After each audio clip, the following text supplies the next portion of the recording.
ये कहानी बहुत साल पहले की है। एक राजा हुआ करते थे। वो बहुत ही परोपकारी और दयालु थे। वो अपनी प्रजा का बहुत ध्यान रखते थे। उन्हें किसी भी चीज़ की कोई कमी नहीं होने देते थे। सारी प्रजा उनसे बहुत खुश थी और हमेशा उनकी तारीफ करती थी। आसपास के राजा भी उनकी बहुत प्रशंसा करते थे।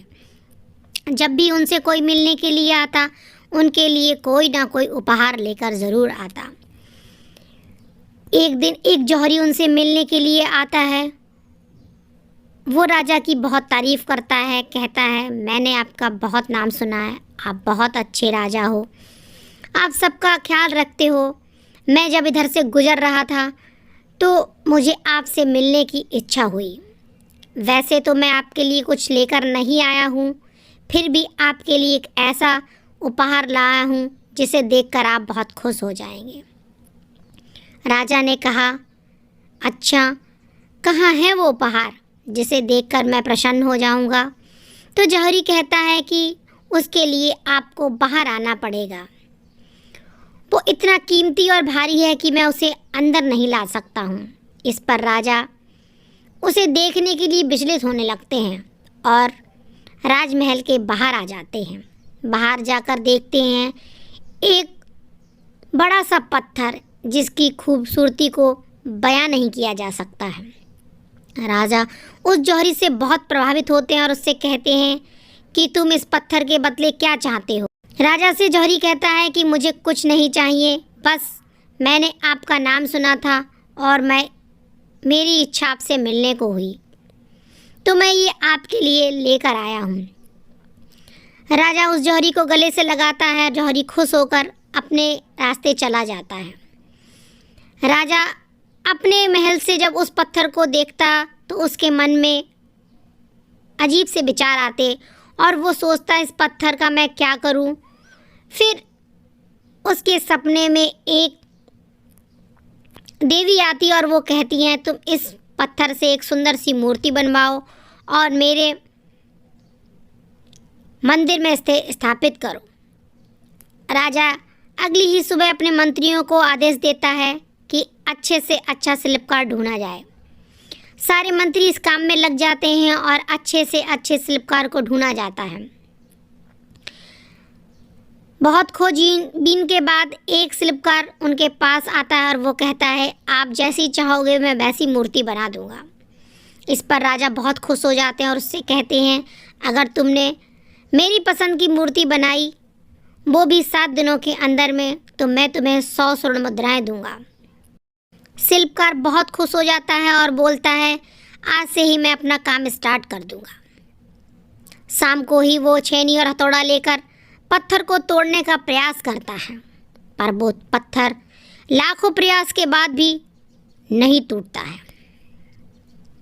जब वो प्रयास करते हुए थक जाता है तो वो मंत्री से कहता है कि मैं इस मूर्ति को नहीं बना पाऊंगा, इसके लिए मुझे माफ़ कर दीजिए, आप जो चाहेंगे वो सज़ा मुझे दे सकते हैं।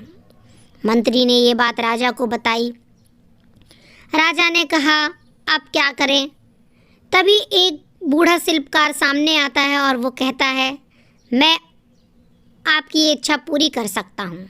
सभी दरबारी वहाँ पर हंसने लगते और कहते हैं, इस शिल्पकार से तो हो नहीं पाया, अब ये बूढ़ा अपने कपकपाते हाथों से क्या उखाड़ लेगा।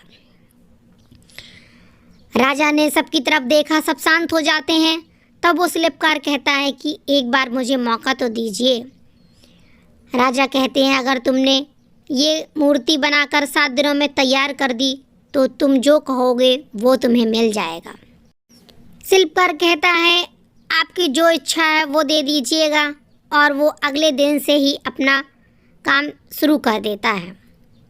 जैसे ही वो छेनी से और हथौड़े से उस पत्थर पर प्रहार करता है, वो एक ही बार में टूट जाता है।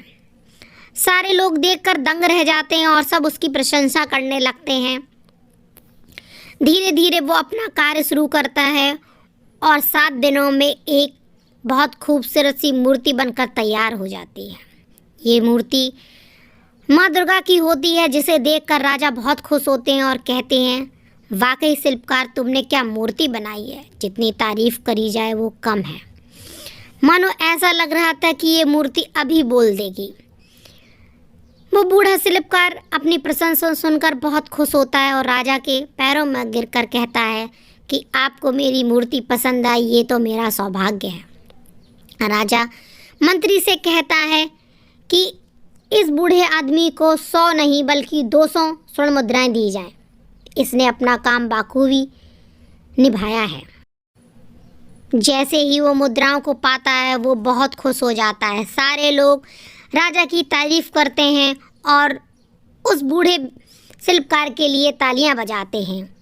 उन्हीं भीड़ में खड़ा वो पहले वाला शिल्पकार ये सोच रहा होता है, शायद मैंने थोड़ा और प्रयास किया होता तो ये सारी मुद्राएं आज मेरी होती। पर अब क्या, ये सब कुछ उसके हाथ से जा चुका था। दोस्तों, यहाँ पर हम ये बताना चाहते हैं कि कोई भी हम जब कार्य करते हैं और उसमें बार बार असफल हो जाते हैं तो हमारा आत्मविश्वास डगमगा जाता है और हम वो कार्य वहीं पर रोक देते हैं। बल्कि हमें ऐसा नहीं करना चाहिए। जब भी हम असफल होते हैं तो हम निरंतर प्रयास करते रहना चाहिए, क्योंकि हो सकता है ये हमारा जो प्रयास है वो अंतिम हो और इसी अंतिम प्रयास से हमें कामयाबी मिल जाए। तो अपने प्रयास को करते रहिए और असफलता को पीछे छोड़ते हुए सफलता की तरफ बढ़िए। आपकी मंजिल आपका इंतज़ार कर रही है। दोस्तों, हमारी कहानी यहीं पर समाप्त होती है। आपको ये हमारी कहानी अगर ज़रा सी भी अच्छी लगी हो तो लाइक, शेयर और कमेंट करना ना भूलें। जल्दी ही मिलते हैं एक नई कहानी के साथ में, नए अंदाज में। तब तक के लिए सबको जय श्री राम।